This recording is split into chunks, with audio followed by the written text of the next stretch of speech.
초콜릿은 달콤해 달콤해 달콤해 오렌지는 상큼해 상큼해 상큼해. Hello! Fresh morning sa lahat. And parang gloomy po yung weather namin ngayon. And we're here at Mandangisao. So, for today's videos, gumawa sila habi ng, ano yan? Kulungan ng mga chicken. Diba? Kasi bumili kami ng chicken para paramihin and meron silang bahay. Yeah! Para hindi manakaw. Kasi meron din kasi kaming plano na magnegosyo ng mga kabel. Wow. Good job! Yung klase na chicken. Yeah! Mga native chicken. Kasi dito, marami kasi naghahanap ng mga native chicken.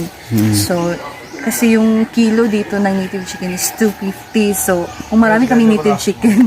Kasi nainggit talaga kami dun sa binilhan namin ng manok eh. Grabe. Yung nabili namin, ilan yun? 3. Lahat. Apil na kang diva. 5. Limang manok na bayaran namin is 1.3. 3. So, grabe no, pera na talaga siya and ganyan talaga negosyo. Yeah! Maganda siyang pang negosyo. And sana makarami kami ng mga kaber para palalakihin pa din namin to yung kulungan nila. Good job! Soon, diba? In God's perfect timing. So, mangyayari yan soon. So, ang ginamit nila na pang ano yan? Ding-ding.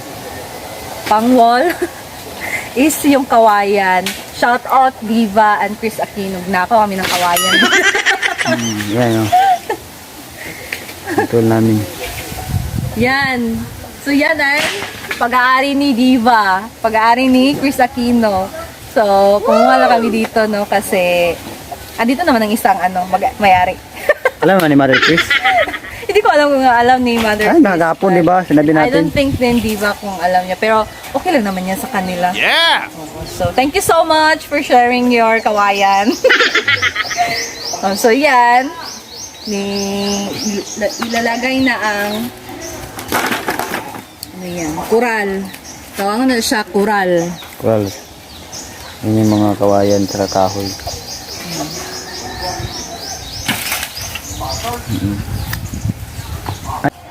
And ngayon is itong gasto din nito is galing to doon sa binigay ni Sir Ray and Ma'am Offie. So, yung binigay nila ni Ma'am Offie na pang birthday gift niya kay hubby. So, kinuna namin yon pang bili ng pizza. Oo, tapos kinunan pambayad ng motor. So, sinave na muna namin yon. And binili namin na chicken. So, yan. Tapos yung binigay ni Sir Ray, ito po yung pinagasto namin. Kasi baka manakaw yung manok namin kasi andyan lang sa tabi-tabi. So, nag-chat kahapon yung namin, yung handle sa YouTube para sa yung pag-process ng ko sa bank account. So, na siya bad timing kasi nagamit namin yung pera and kailangan ko na palang kumuha ng bank account. So ngayon, nag-asa ko kay Ate Lai kung magkano yung kay Diva, kung magkano yung magkano yung gasto pangkuha ng bank account. So siguro gasto kami ng 3 to 4 kasama na dyan siguro or 5 kasama na siguro dyan yung panggasto namin papunta doon sa city. Tapos pagbalik namin, kasi kailangan pang hintayin yung card bago makuha, mga ilang weeks pa siguro yan. So, babalik pa kami doon. So, pag-process, gagasto kami, pambayad, and pagbalik namin kasi kailangan kukunin yung card. So, and it's a bad timing kasi nagasto namin yung pera. So, mag-iipon lang siguro kami muna. So, never mind. Yun lang guys, and mamaya, ipapakita namin kung paano namin ipasok ng manok. Itong itsura nito, di ba? So, stay tuned guys!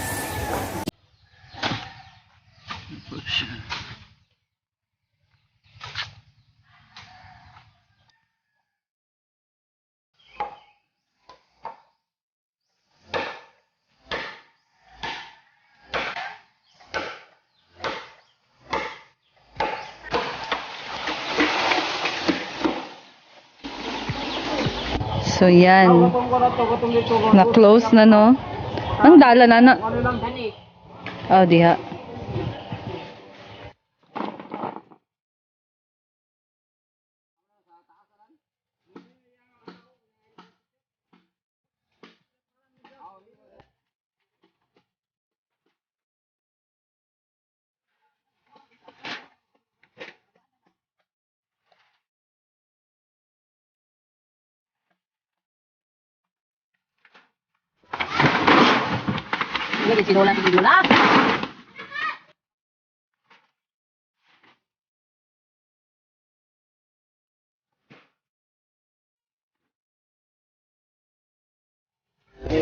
So, ang nasa likod ko ay lupa ni Diva. Yan, sa kanya yung kawayan. So, mag-tour muna tayo ulit dito sa kanyang lupa kasi na-miss ko din itong mag-tour. Yeah! Kasi nandito kami pero hindi kami pumupunta doon sa ibabaw. Diyan lang kami sa ibaba. So, tingnan natin kung ano na itsura ngayon. So, sa hindi nakakaalam guys, itong lupa na to is binili din to binili ni Diva, binili ni Mama, tsaka ni Tatay. Kasi para to sa amin. Sa aming tatlo. Or sa aming dalawa siguro kasi si Diva siya natitira doon sa bahay niya. So, Diva, ang aming kawayan. May isa pang meron na ba itong bunga? Meron. Kasi kinuna namin to noon itong lobby. Hello. Kain tayo ng butong. Kuha ka butong. Yung gasto. So, wow. Yan, sa kanya din yan, Diva, ang kawayan. So, meron pang kawayan, no? Dako na ang lobby. Ako na gali. Diri nino, wa. Apil man eh. Ay, apil. Ako na ang lobby. So, dito kami kumukuha ng bamboo shoot or dabong. Kaso ngayon wala, naghanap talaga kami, nag-crave kami. Hanggang din. So, hanggang doon sa ibaba, hanggang doon pa sa ibabaw. So, hindi namin yan na-tour, no? Baka meron pang mga saging dyan.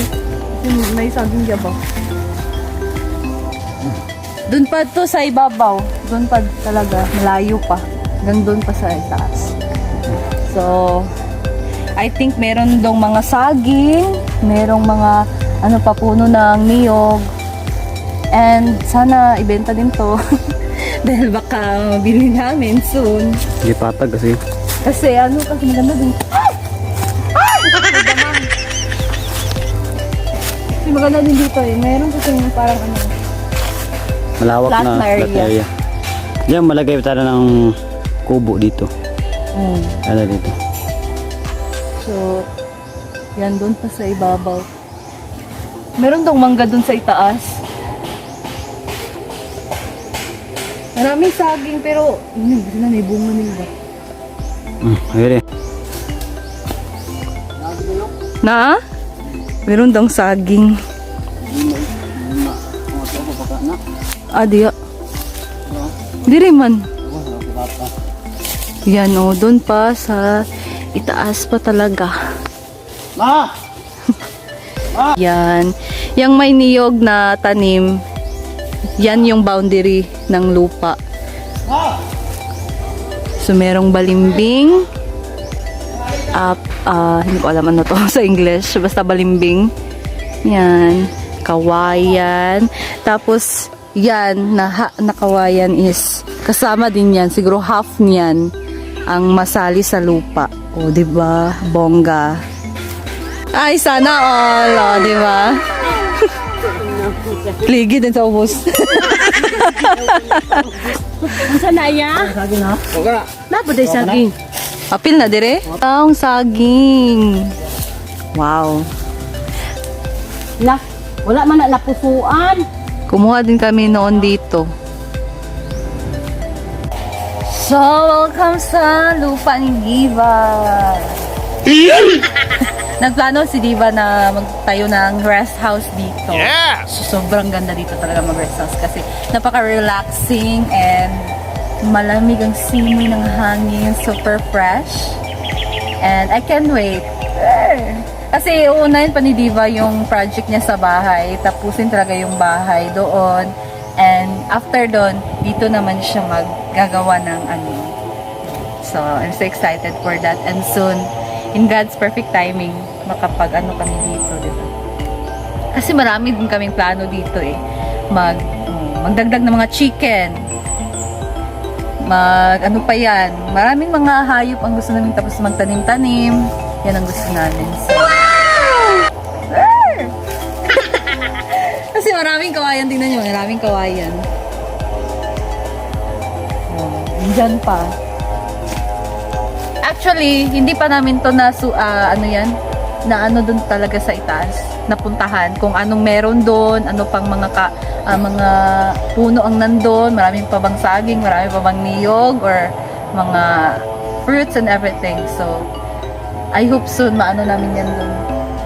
Tapos maano na to dito para makita talaga yung kung gaano kalawak yung lupa na nabili. Good job! So, soon. And balik na tayo doon sa ibaba. Bawa ako nag-agbay. Tayo. Hello. Tapos dahil nagkariling sa ubos. Welcome to the Hacienda of Hacienda Diva. Hacienda Diva. AKA Hacienda Louis Diva. yeah.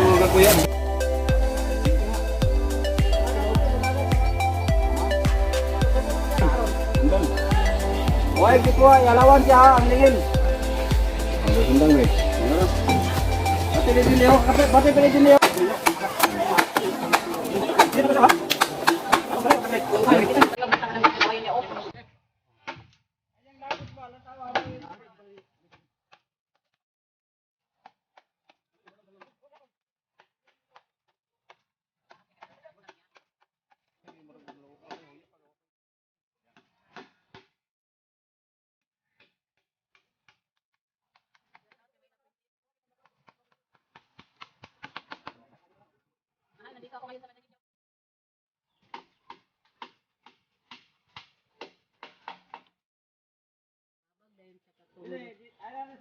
A few moments later.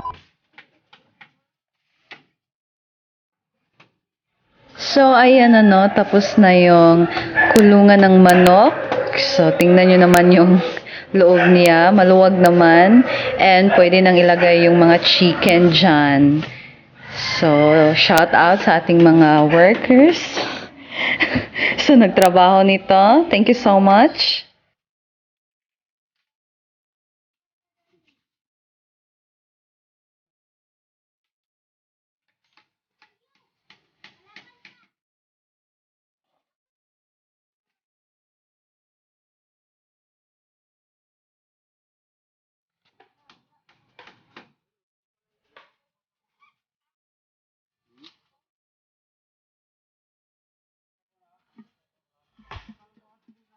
So yan po yung manok namin guys. Yan. Hindi namin yan ni Ivy. Saka yung dalawa. Yung dalawa 200 each. At ito is 375. Ito yung natira sa mga manok namin ni Ivy dati na inatake ng sakit. Siya yan natira. Saka may mga anak pa yan. Andun sa labas yung anak niya.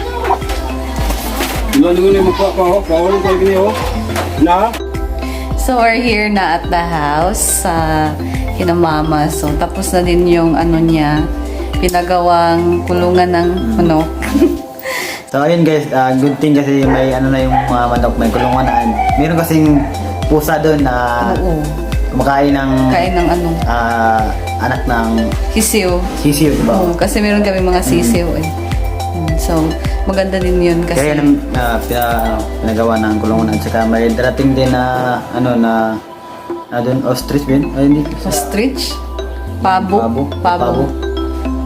Sana dumating. Dala ng ate ko, dalawa siguro. So abangan natin. So, butang din. Yung sa lugar mo ang babo ug manok noon sa mga tao. Hindi kasi pag malaki na yung mga sisyo guys ng manok doon, ililipat naman namin yung isang lalaking pabo at saka isang babaeng pabo para doon sila magkaitlog. So, thank you so much, Ma'am Offie and Sir Ray. Thank you so much, sa Sir Ray. binigay niyo po. Kung wala sila, hindi sila nagbigay, wala kaming pang tulungan ng baboy. Si Baboy. Ano pala? Ano ba yan? Oo. So, pwede na kaming, pwede namin paramihin yung mga native chicken namin and makapagbenta din kami. So, pwede na siya maging business. So, that's all for today, guys. And it's gabi na po ay magluto ako ng dinner. Wow. So, thank you so much for watching. And that's all muna for today. Thank you for watching my vlog. And see you to my next vlog. Thank you. God is good all the time. All the time. God is good. Bye. Bye.